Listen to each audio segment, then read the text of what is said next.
Hi welcome back to my YouTube channel. ಇವಾಗ ready ಆಗಿಬಿಟ್ಟು ನಾವು ಹಾಸ್ಪಿಟಲ್ಗೆ ಹೋಗಾಕತ್ತೀವಿ ನೋಡ್ರಿ. ಇವತ್ತು ನಂಗೆ ಡೆಲಿವರಿ ಡೇಟ್ ಕೊಟ್ಟಿದ್ದಾರೆ. ಸೊ ಫೈನಲಿ ಇವತ್ತಿನ ದಿನ ಡೆಲಿವರಿ ಡೇಟ್ ಕೊಟ್ಟಿದ್ದಾರು, ಹೋಗಬೇಕು. ಅದಕ್ಕೆ ರೆಡಿಯಾಗಿದ್ದೇನೆ. ಒಂದು ಸಾರಿ ಹಂಗೆ ವಿಡಿಯೋ ಮಾಡ್ಕೊಳತ್ತೇನೆ ನೋಡ್ರಿ. ಈ ಥರ ಕಾಣಕತ್ತೇನೆ. 9 ಮಂತ್ 6 ಡೇಸ್ ಆಗೈತೆ ನೋಡ್ರಿ ಈಗ. ಸೊ ಇನ್ನೂ 3 ಡೇಸ್ ಐತಿ 9 ಡೇಸ್ ಆಗಬೇಕಂದ್ರೆ, ಬಟ್ ಅವರು 6 ಡೇಸ್ಗೆ ಡೇಟ್ ಕೊಟ್ಟಿದ್ದಾರೆ. ನನಗೆ ಅರ್ವಿ ಒಗ್ಯಾಕೆ ಆಗಂಗಿಲ್ಲ ನೋಡ್ರಿ. ಆದರೂ ಇವತ್ತು ಏನು ಮಾಡೋದು, ಹಾಸ್ಪಿಟ್ಲ್ಗೆ ಹೋಗೋದೈತಿ. ಒಂದೆರಡು ಅರಿವಿ ಇದ್ವು, ಸುಮ್ಮನೆ ಮತ್ತು ಹಂಗೆ ಕೂಡ್ತಾವಂಥೇಳಿ ಕೈಲೇ ಇವನಷ್ಟು ಒಗೆದು ಹಾಕಿದ್ದೇನೆ. ಕಲರ್ ಹೋಗ್ತಾಯಿವ, ಅದಕ್ಕೆ ಮಷಿನ್ ಒಳಗೆ ಹಾಕಲಿಲ್ಲ, ಕೈಲೇನ ವಾಶ್ ಮಾಡಿದ್ನಿ. ಇದು ದೋತ್ರ ಹೊಸದನ ಇತ್ತು. ಒಂದು ಸಾರಿ ಫೋಟೋಶೂಟಕ್ಕೆ ಹಾಕ್ಕೊಂಡಿದ್ದಿತ್ತು, ಅದಕ್ಕೆ ಸುಮ್ಮನೆ ಯಾಕೆ ಅಂಥೇಳಿ ಅದನ್ನೊಂದು ಒಗೆದು ಹಾಕಿದ್ನಿ. ಅಂಜಂದು ಟಿ ಶರ್ಟ್ ಒಂದಿತ್ತು, ಅದನ್ನೊಂದು. ಚಪ್ಪಲ ಇನ್ನೂ ಒಣಗಿಲ್ಲ ನೋಡ್ರಿ, ಅದಕ್ಕೆ ಹಂಗೆ ಇಟ್ಟಿದ್ದೇನೆ. ಬಿಸಿಲು ಬೀಳುವತ್ತ. ನಿನ್ನೆ ರಾತ್ರಿ ಅಂತೂ ಫುಲ್ಲು ಮಳೆ ಆಗೈತಿ. ಎಲ್ಲರೂ ರೆಡಿ ಆದ್ವಿ ನೋಡ್ರಿ. ನಮ್ಮ ಹಸ್ಬೆಂಡ್ ಅವರು ಪೂಜೆ ಮಾಡಿದ್ರು. ನಾನು ಇವಾಗ ಹಾಸ್ಪಿಟಲ್ಗೆ ಹೋಗೋಕ್ಕಿಂತ ಮುಂಚೆ ದೇವ್ರಿಗೆ ಒಂದ್ಸಾರಿ ನಮಸ್ಕಾರ ಮಾಡೋಣ ಅಂತ ಹೇಳಿ ಬಂದು ನಿಂತಿದ್ದೇನೆ. ಹೊಟ್ಟೆ ನೋಡ್ಬೋದು ಎಷ್ಟೊಂದು ಬಂದೈತೆ ಅಂತ ಹೇಳಿ. ಸೊ ಈ ಸಾರಿ ಸಿಕ್ಕಾಪಟ್ಟೆ ಹೊಟ್ಟೆ ಬಂದೈತಿ. ಯಾವ ಬೇಬಿ ಆಗ್ತದ ಅಂತ ಹೇಳಿ ನನಗೂ ಗೊತ್ತಿಲ್ಲ.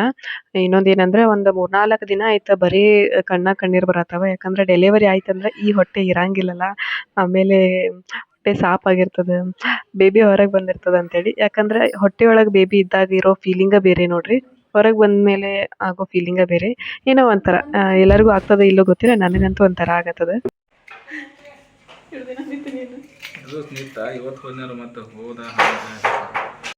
ಈಗ ಎಲ್ಲರೂ ಕೂಡಿ ಹೋಗಾಕತ್ತೀವಿ ನೋಡ್ರಿ. ಬ್ಯಾಗ್ ಪ್ಯಾಕ್ ಮಾಡಿದ್ದು ಐತಿ, ಬಟ್ ನಾವು ತೊಗೊಳಕತ್ತಿಲ್ಲ.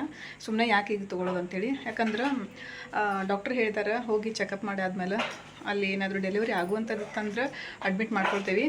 ಇನ್ನೂ 1-2 ದಿನ ಏನಾದರೂ ಮುಂದೆ ಹೋಗ್ತೈತಂದ್ರೆ ಮನೆಗೆ ಹೋಗುವಂತ್ರೆ. ಆಮೇಲೆ ಪೇನ್ ಬಂದ ಕೂಡಲೇ ಬರ್ಬೇಕು ನೀವು ಅಂತ ಹೇಳಿದರು. ಅದಕ್ಕೆ ಸುಮ್ಮನೆ ಎಲ್ಲನೂ ಒಯ್ಯೋದು ಬೇಡ. ಅಲ್ಲಿ ಹೋಗಿ ಡಾಕ್ಟ್ರ್ ಏನಂತಾರೆ ನೋಡಿಕೊಂಡು ಆಮೇಲೆ ಅವ್ರೇನಾದರೂ ಅಡ್ಮಿಟ್ ಆಗ್ಬೇಕಂತ ಹೇಳಿದ್ರಂದ್ರೆ ಮನೆಗೆ ಬಂದು ಬ್ಯಾಗ್ ಮತ್ತು ಏನೇನು ಬೇಕು ಅದನ್ನೆಲ್ಲ ತೊಗೊಂಡು ಹೋಗೋದು. ಇಲ್ಲಾಂದ್ರೆ ಮನೆಗೆ ಬಂದುಬಿಡೋದು. ಅದಕ್ಕೆ ಪೂಜೆ ಗೀಜೆ ಎಲ್ಲ ಮುಗಿಸ್ಕೊಂಡ್ವಿ. ಕೆಲಸನೂ ಎಲ್ಲ ಆಗೈತಿ. ಬಾಂಡಿ ಗಿಂಡಿ ಎಲ್ಲ ತಿಕ್ಕಿ ಎಲ್ಲ ಕ್ಲೀನ್ ಮಾಡ್ಯಾನ ಕಿಚನ್ ಅದು. ಸೊ ಬರ್ರಿ. ಫಸ್ಟ್ ಪ್ರೆಗ್ನೆನ್ಸಿ ಒಳಗೆ ನಾನು ಈ ಥರ ಅದು ರೆಡಿ ಆಗಿಬಿಟ್ಟು ಹಾಸ್ಪಿಟಲ್ಗೆ ಹೋಗಿಲ್ಲ ನೋಡ್ರಿ. ಯಾಕಂದ್ರೆ ಆವಾಗ ಫುಲ್ ಪೇನ್ ಸ್ಟಾರ್ಟ್ ಆಗಿತ್ತು. ಪೇನ್ ಸ್ಟಾರ್ಟ್ ಆದಾಗ ಹಾಸ್ಪಿಟಲ್ಗೆ ಹೋಗಿರೋದು. ಆವಾಗಿನ ಮೂಮೆಂಟ್ ಬೇರೆನೇ ಇರ್ತದೆ. ಪೇನ್ ಸ್ಟಾರ್ಟ್ ಆದಾಗ ನಾವು ಹೇಗೆ ಇರ್ತೀವಿ, ನಮ್ಮ ಡ್ರೆಸ್ ಯಾವ ಥರ ಇರ್ತದೆ, ಆಜು ಬಾಜು ಯಾರು ನೋಡ್ತಿರ್ತಾರೆ ಏನೂ ಗೊತ್ತಿರಂಗಿಲ್ಲ. ಅದು ಒಂದು ಕಬರಣೆ ಇಲ್ದೇನ ಹೋಗಿರ್ತೀವಿ. ಬಟ್ ಇವಾಗ ಎಲ್ಲ ಡೇಟ್ ಕೊಟ್ಟಿರ್ತಾರಲ್ಲ, ಅದೇ ಪ್ರಕಾರ ಹೋಗ್ಬೇಕಾಗ್ತೈತಿ. ಅವಾಗೂ ಡೇಟ್ ಕೊಟ್ಟಿದ್ರು, ಬಟ್ ನಾನು ಆ ಡೇಟಿಗೆ ಹೋಗಿರಲಿಲ್ಲ. ಪೇನ್ ಸ್ಟಾರ್ಟ್ ಆದಮೇಲೆ ಹೋಗಿದ್ವಿ. ಸೊ ಇವಾಗ ಪೇನ್ ಸ್ಟಾರ್ಟ್ ಆಗಿಲ್ಲ, ಡೇಟ್ ಕೊಟ್ಟಾರಂಥೇಳಿ ಹೋಗಾಕತ್ತೀವಿ. ಲಿಪ್ಸ್ಟಿಕ್ ಅದು ಹಚ್ಕೊಂಡು ಫುಲ್ ರೆಡಿ ಆಗಿಬಿಟ್ಟು ಹೋಗಾಕತ್ತೇನೆ. ಸೊ ನೋಡ್ಬೇಕಾ, ವೇಟ್ ಆ್ಯಂಡ್ ವಾಚ್ ಅಂತಲೇ ಹೇಳ್ಬೋದು. ಈಗ ಪೇನ್ ಅದು ಏನೂ ಇಲ್ಲ. ಜಸ್ಟ್ ನಮ್ಗೆ ಡೇಟ್ ಕೊಟ್ಟಾರ ಅಂದ್ಕೂಡಲೇ ನಾವು ಹಸ್ಬೆಂಡ್ ಅವರು, ನಾನು, ಚಿನ್ನು 3 ಜನ ಹೋಗಾಕತ್ತೀವಿ. ಅಲ್ಲಿ ಹೋದ್ಮ್ಯಾಗ ಏನಾದರೂ ಎಮರ್ಜೆನ್ಸಿ ಅಥವಾ ಡೆಲಿವರಿ ಏನಾದರೂ ಹೇಳಿದ್ರೆ ನಾವು ಮನೆಯಿಂದ ಯಾರನ್ನಾದರೂ ಕರೆಸ್ಕೋಬೋದು ಅಂಥೇಳಿ. ಇದು ಮೇನ್ ಹಾಸ್ಪಿಟಲ್ ನೋಡ್ರಿ. ನಾವು ರೆಗ್ಯುಲರ್ ಆಗಿ ಹೋಗ್ತೀವಲ್ಲ, ಅದು 2nd ಬ್ರಾಂಚು, ಇದು 1st ಬ್ರಾಂಚು. ಸೊ ಅಲ್ಲಿದವರು ನಮ್ಗೆ ಇಲ್ಲೇ ಹೋಗಕ್ಕೆ ಹೇಳಿದ್ರು ಡಾಕ್ಟರ್. ಇಲ್ಲಿ ಹೋದ ಕೂಡಲೇ ಏನೇನಂತಾರೆ ನೋಡಿಕೊಂಡು ನಾವು ಡೆಲಿವರಿ ಹಾಸ್ಪಿಟಲ್ಗೆ ಹೋಗ್ಬೇಕು. ಇಲ್ಲಿ ಬರೀ ಚೆಕಪ್ ಅಷ್ಟೇ ಮಾಡ್ತಾರೆ. ಡೆಲಿವರಿ ಹಾಸ್ಪಿಟಲ ಬೇರೆ ಅದ.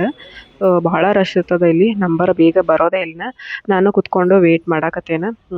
ಬೋರ್ ಆಗತ್ತದ. ಯಾಕಂದ್ರೆ ರೆಗ್ಯುಲರ್ ಹೋಗ್ತೀವಲ್ಲ, ಅಲ್ಲಿ ಬೇಗನೆ ನಂಬರ್ ಬಂದ್ಬಿಡ್ತದ, ಇಲ್ಲಿ ಬೇಗ ಬರೋದಿಲ್ಲ.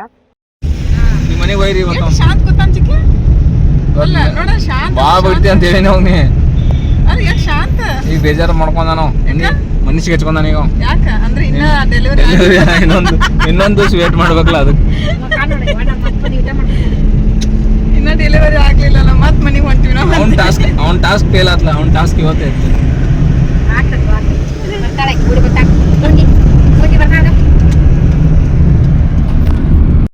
ಮನೆಗೆ ಬಂದ್ವಿ ನೋಡ್ರಿ. ಹೋಗಿ ಎಷ್ಟೊತ್ತು ವೇಟ್ ಮಾಡಿದ್ವಿ ಅಲ್ಲಿ. ಆ ಬ್ರ್ಯಾಂಚ್ ಒಳಗೆ ಬರೀ ಹಿಂಗೆ ನೋಡ್ರಿ, ಎಷ್ಟು ಬೇಗ ಹೋದ್ರೂ ಒಳಗೆ ಕಳ್ಸೋದೇ ಇಲ್ಲ, ಕೂಡ್ರಿ ಕೂಡ್ರಿ ಕೂಡ್ರಿ ಅಂತಿರ್ತಾರೆ. ನಮ್ದು ಇವತ್ತು ಏನದು ಡೇಟ್ ಕೊಟ್ಟಾರ ಅಡ್ಮಿಷನ್ದು, ಅಂದ್ರೂ ಕೇಳವಲ್ರಿ ನಾ. ಹಾಂ ಕೂಡ್ರಿ ಅಂತೇಳಿ ಸಂಗ ಕೂಡಕ್ಕೆ ಹಚ್ಚಿರು. ಎಷ್ಟು 1-2 ತಾಸು ಏನು ಕೂತಿದೆ ನೋಡ್ರಿ. ಮತ್ತು ಇವ್ರನ್ನಂತೂ ಒಳಗೆ ತೊಗೊಂಗಿಲ್ಲ ಅಲ್ಲಿ. ರೆಗ್ಯುಲರಾಗಿ ಹೋಗ್ತೇವೆ, ಅಲ್ಲಿ ಹಾಗಿಲ್ಲ, ಆರಾಮಾಗಿ ಎಲ್ಲರೂ ಕೂಡ್ಬೋದು. ಬಟ್ ಇಲ್ಲಿ ಹಾಗಿಲ್ಲ, ಒಳಗಡೆ ಎಲ್ಲ ಬರೀ ಪೇಷಂಟ್ಗಳು ಅಷ್ಟೇ. ಯಾರಾದರೂ ಜೇಂಟ್ಸ್ ಪೇರೆಂಟ್ಸ್ ಅದು ಇದ್ರೆ ಹೊರಗೆ ಕಳಿಸ್ತಾರೆ.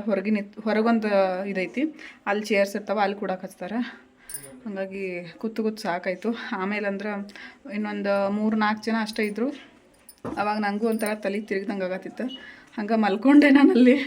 ಆಮೇಲೆ ನಾನು ಕರೆದು ಒಳಗೆ ಬಂದು ಮಲ್ಕೋರಿ ಅಂತೇಳಿ ಒಂದು ಸಣ್ಣದು ರೂಮ್ ಇತ್ತು, ಅಲ್ಲಿ ಮಲ್ಕೊಳಕ್ಕೆ ಹೇಳಿದರು. ಅಲ್ಲಿ ಹೋಗಿ ಮಲ್ಕೊಂಡಿದ್ದೆ. ಅಷ್ಟರೊಳಗೆ ಅಂದ್ರೆ ಡಾಕ್ಟ್ರ್ ಕಡೆ ಬರ್ರಿ ತೋರಿಸ್ಬರ್ರಿ ಅಂತ ಕರೆದ್ರು. ಹೋಗಿ ತೋರಿಸಿದ್ವಿ. ಏನಂದ್ರೆ ಸರಿ ಚಿನ್ನಿ ಇಲ್ಲೇ ಕೂಡೋದು ಬೇಡ. ಆಮೇಲೆ ಒಳಗೆ ಹೋದ ಕೂಡಲೇ ಅಂದ್ರೆ ಹೊಟ್ಟೆ ಮೇಲೆಲ್ಲ ಜಲ್ ಹಚ್ಚಿ ನೋಡಿದರು. ವಾಟರ್ ಲೆವೆಲು ಕರೆಕ್ಟ್ ಐತಿ, ಬೇಬಿ ಪೊಸಿಷನೂ ಕರೆಕ್ಟ್ ಐತಿ, ಎಲ್ಲ ಓಕೆ ಐತಿ. ಬಿ ಪಿನೂ ಕರೆಕ್ಟ್ ಐತಿ. ಸೊ ಅದಕ್ಕೆ ನೀವು ಈಗ ಇನ್ನೂ ನಿಮ್ಗೆ ಪೇನ್ ಬಂದಿಲ್ಲ, ಸುಮ್ಮನೆ ಇವತ್ತೇನು ಅಡ್ಮಿಟ್ ಮಾಡ್ಕೊಳ್ಳೋದು ಬೇಡ. ಹೇಗೋ ನಿಮ್ಮ ಮನೆ ಹತ್ರನ ಐತಿ, ಹತ್ರ ಅಂದರೆ ಲೋಕಲ್ ಐತಿ ಸಿಟಿ ಒಳಗನ. ಸೊ ಒಂದು ಅರ್ಧ ತಾಸು ಒಳಗೆ ನೀವು ಬರ್ಬೋದು ಅನಿಸ್ತೈತಿ ಪೇನ್ ಅದು ಸ್ಟಾರ್ಟ್ ಆದ್ರೆ. ಸೊ ಅದಕ್ಕೆ ಇವಾಗ ಅಡ್ಮಿಟ್ ಏನು ಮಾಡ್ಕೊಳಂಗಿಲ್ಲ, ಮನೆಗೆ ಹೋಗ್ರಿ. 24 hours ನೋಡೋಣಂತ. 24 hours ಆದಮೇಲೂ ನಿಮ್ಗೆ ಪೇನ್ ಬರಲಿಲ್ಲ ಅಂದ್ರೆ ನೀವು ನಾಳೆ ಸಾಯಂಕಾಲ ಅಂದ್ರೆ ಬಂದುಬಿಡ್ರಿ ಎಲ್ಲ ರೆಡಿ ಒಳಗೆ ಅಂತ ಹೇಳಿದರು. ಬಟ್ ನನಗೆ ಇವತ್ತಿಗೆ 6 days ಆಗೈತೆ ನೋಡಿರಿ, 9 month ಆಗಿ. ನಾಳೆ 24 hours ಅಂದ್ರೆ ನಾಳೆ 7 days ಆಗ್ತೈತಿ. 8-9 ಅಂದ್ರೆ ಒಟ್ಟು ಇವತ್ತಿನ ಬಿಟ್ರೆ ಇನ್ನು 3 days ಐತೆ ನನ್ನ ಪ್ರಕಾರ, 9 month 9 daysಗೆ. ಅದಕ್ಕೆ ನಾನು ನಮ್ಮ ಹಸ್ಬೆಂಡ್ ಅವ್ರಿಗೆ ಅನ್ನತ್ತೀನಿ, ಇಲ್ಲ ನಾಳೆ ಸಾಯಂಕಾಲ ಬಾ ಅಂದಾರಂದ್ರೆ ಅವ್ರು, ನಾಳೆ ಹೋಗೋದು ಬೇಡ, ಫುಲ್ ನಂಗೆ ಪೇನ್ ಸ್ಟಾರ್ಟ್ ಆದಮೇಲೆ ಹೋಗೋಣ ಅಂತೇಳಿ ನಾನು ಅನ್ನತ್ತೀನಿ. ಬೇಡ ಹಾಗೆಲ್ಲ ಬೇಡ, ಡಾಕ್ಟ್ರ್ ಯಾವಾಗ ಹೇಳಿದ್ರೆ ಅವಾಗ ಹೋಗೋಣಂತ, ಈ ಕಾಲೆಲ್ಲ ಮೊದಲಿನ ಥರ ಇಲ್ಲ ಅಂತಂತ ಅನ್ನತ್ತಾರ. ನಮ್ಮ ಮಮ್ಮಿನೂ ಹಂಗೆ ಅನ್ನತ್ತಾರ, ಇಲ್ಲ ನಾಳೆ ಪೇನ್ ಸ್ಟಾರ್ಟ್ ಆಗಲಿಲ್ಲ ಅಂದ್ರೆ ಸಾಯಂಕಾಲ ಬಾ ಅಂತಾರಂದ್ರೆ ನಾಳೆ ಹೋಗ್ಬಿಡಂತು, ಮೊದಲಿನ ಗತಿ ಎಲ್ಲ ಈಗ ಇಲ್ಲ ಅಂತ ಅವರು ಅನ್ನತ್ತಾರೆ. ನನಗೆ ಇಲ್ಲ, ಸುಮ್ಮನೆ ಪೇನ್ ಇಲ್ಲ ಯಾಕೆ ಹೋಗೋಣ, 9 ದಿನಕ್ಕೆ ಅಂದ್ರೆ ಹೋಗೋಣ ಬಿಡು, ಪೇನ್ ಸ್ಟಾರ್ಟ್ ಆತಂದ್ರೆ ಅವಾಗೂ ಸ್ಟಾರ್ಟ್ ಆಗಲಿಲ್ಲ ಅಂದ್ರೂ ಹೋಗೋಣ ಅಂತ ಅನ್ನತ್ತೇನೆ. ನೋಡೋಣ ಏನಾಗ್ತೈತಿ. ಬಹುಶಃ ಈ ಬೇಬಿ ಭಾಳ ಇದೈತಿ ನೋಡ್ರಿ, ಯಾಕಂದ್ರೆ ಎಲ್ಲ ತಿಂದೈತಿ, ಹೊರಗೆ ಅಡ್ಡಾಡೈತಿ, ಎಲ್ಲ ಫುಲ್ಫಿಲ್ ಮಾಡ್ಕೊಂಡೈತಿ. ಸೊ ಒಳಗಡೆ ಕರೆಕ್ಟ್ ಇನ್ನೂ ಟೈಮ್ ಆಗದೆ ನಾ ಯಾಕೆ ಬರಲಿ, ಆರಾಮಾಗಿ ಬರ್ತೇನೆ ಬಿಟ್ಟು ಅನ್ನತೈತಿ. ಆಮೇಲೆ ಹಿಂಗೆ ಅನ್ಸತ್ತೆ ನನಗೆ. ಎಲ್ಲರೂ ನಗಾತಾರ ಮನೆಯೊಳಗೆ. ಈಗ ಅಡುಗೆ ಏನೂ ಮಾಡಿಲ್ಲ, ನಾವು ಬೆಳಗ್ಗೆ ತಿಂದು ಹೋಗಿಬಿಟ್ಟಿದ್ವಿ. ಅಕಸ್ಮಾತ್ ಏನಾದರೂ ಅಡ್ಮಿಟ್ ಮಾಡ್ಕೊಂಡ್ರೆ ಏನು ಮಾಡೋದಾ ಅಂಥೇಳಿ. ಸೊ ಈಗ ಫ್ರೆಶ್ಶಾಗಿ ಅನ್ನ ಮಾಡಿ ಏನಾದರೂ ತಿನ್ಬೇಕು. ನಮ್ಮ ಹಸ್ಬೆಂಡ್ ಅವರು ಗ್ಯಾಸ್ ರಿಪೇರಿ ಮಾಡ್ಕೊಂಡು ಬಂದರು ನೋಡ್ರಿ. ಗ್ಯಾಸ್ ರಿಪೇರಿ, ಒಲಿ ರಿಪೇರಿ ಅಂಥೇಳಿ. ಗ್ಯಾಸ್ ರಿಪೇರಿ ಮಾಡ್ಕೊಂಡು ಗ್ಯಾಸ್ ರಿಪೇರಿ ಮಾಡಕ್ಕೆ ಹೋಗಿರಕಿಲ್ಲ, ಅದು ಕಾಡ್ಸತ್ತೇನೆ. ಒಲಿ ಇದೇನಂದ್ರೆ ಉರಿ ಕಡಿಮೆ. ಇದು ಇನ್ನೊಂದಿಲ್ಲ ಏನದು, ಅದು ಸಿಂಕ್ ಒಳಗೈತಿ. ಇದು ಒಲಿ ಉರಿ ಕಡಿಮೆ ಆಗೈತೆ ನೋಡ್ರಿ. ಅದಕ್ಕೆ ಮತ್ತು ಈ ಟೈಮ್ ಒಳಗೆ ಕಡಿಮೆ ಆತಂದ್ರೆ ಬೇಗ ಅಡುಗೆ ಮಾಡೋಕ್ಕಾಗಂಗಿಲ್ಲ ಅಂಥೇಳಿ ತೊಗೊಂಡೋಗಿದ್ರು. 2-3 ದಿನದಿಂದ ಮಾಡ್ಕೊಂಬರ್ತೇನೆ ಅನ್ನತ್ತಿರು, ಮರೆಯಾತಿದ್ರು. ಮತ್ತು ಅವ್ರಿಗೆ ಟೈಮು ಸಿಗಾತಿರ್ಕಿಲ್ಲ. ಅದಕ್ಕೆ ಕುಲ್ಲ ಆದಿರಿ, ಆದರೂ ಮತ್ತೆ ಏನೇನೋ ವರ್ಕ್ ಮಾಡಾಕತ್ತಿರಲ್ಲ. ಹಾಂ ಈಗ ನೋಡ್ಲ ಎಷ್ಟು ಜೋರು ಬರಾಕತ್ತಿತ್ತು, ಹಿಂಗೆ ಬರ್ಬೇಕದು. ಹಾಂ ಕರೆಕ್ಟ್ ಆಯ್ತು ನೋಡಿ. ಕ್ಲೀನ್ ಮಾಡಿದ್ರಲ್ಲ, ಒಂದು ಸಲ ಮಾಡಿಲ್ಲ ಗ್ಯಾಸ್ ಕ್ಲೀನ್ ಅಂತ. ಹೌದು ಅಂದ್ರಲ್ಲ, ಒಂದು ಸಲ ಮಾಡಿಲ್ಲ, ವರ್ಷಕ್ಕೊಮ್ಮೆ ಮಾಡಬೇಕು. ಹೌದು. ಮತ್ತು ನಾವು ತೊಗೊಂಡಾಗಿಂದ ಹೊಸವಾಗಿ ನಾವು ಜೀವನ ಸ್ಟಾರ್ಟ್ ಮಾಡಿದಾಗಿಂದ ಒಂದು ಸರಿ ಮಾಡಿಲ್ಲ. ಎಷ್ಟು ಒಂದು 9 ವರ್ಷ ಆಯಿತು ಅನಿಸ್ತೈತಿ ಗ್ಯಾಸ್ ತೊಗೊಂಡು. ಆವಾಗ ನಮ್ಮ ಜೀವನ ಸ್ಟಾರ್ಟ್ ಆಯಿತು. ಬಟ್ ಅದು ಒಂದು ಸಾರಿ ನಾನು ಏನೂ ಕ್ಲೀನ್ ಆಯ್ತು ಏನೂ ಮಾಡಿಸೇ ಇರಲಿಲ್ಲ, ಯಾಕಂದ್ರೆ ಚಲೋ ಇತ್ತದ. ಈಗೀಗ ಒಂದು 2-3 ತಿಂಗಳಿಂದ ಗ್ಯಾಸ್ ಉರಿ ಕಡಿಮೆ ಬರಾಕತ್ತಿತ್ತು. ರೊಟ್ಟಿ ಅದು ಮಾಡ್ಬೇಕಂದ್ರೆ ಎಷ್ಟು ಲೇಟ್ ಆಗತ್ತಿತ್ತು ನೋಡ್ರಿ. ಅದಕ್ಕೆ ಅದೊಂದು ಕೆಲಸ ಬಾಕಿ ಉಳ್ದಿತ್ತು, ಎಲ್ಲನೂ ಆಗೈತಿ, ಅದೊಂದು ಉಳ್ದಿತ್ತು, ಫಿನಿಶ್ ಆಯಿತು. 2ನೇ ತಂದಾರ ನೋಡ್ರಿ, ಒಡೆದ್ರು ಕೊಬ್ಬರಿ ತೊಗೊಳ್ತಾರೆ. ಮಸ್ತ್ ಅಂದ್ರೆ ಮಸ್ತ್ ಟೇಸ್ಟ. 4 ತಂದಿರೋ, ಅದ್ರಾಗ 2 ಒಡೆದಾರ ಈಗ. ಮಸ್ತ್ ಐತಿ, ಮಸ್ತ್ ಐತು. ತೆಂಗಿನಕಾಯಿ ಗತೆ. ತೆಂಗಿನಕಾಯಿ ಮತ್ತು ತೆಂಗಿನಕಾಯಿ ಗತೆ ಇರೋದಿಲ್ಲ ಚಿನ್ನೆ. ಇವತ್ತಿನ ಬ್ಲಾಗ್ನ ಇಲ್ಲಿಗೆ ಎಂಡ್ ಮಾಡ್ತಾ ಇದ್ದೀನಿ. ನೆಕ್ಸ್ಟ್ ಬ್ಲಾಗ್ ಯಾವ ಥರ ಇರ್ತದೆ ಅಂತೇಳಿ ನನಗೂ ಗೊತ್ತಿಲ್ಲ. ಅಲ್ಲಿವರೆಗೆ ಕಾಯ್ತಾ ಇರಿ. Take care.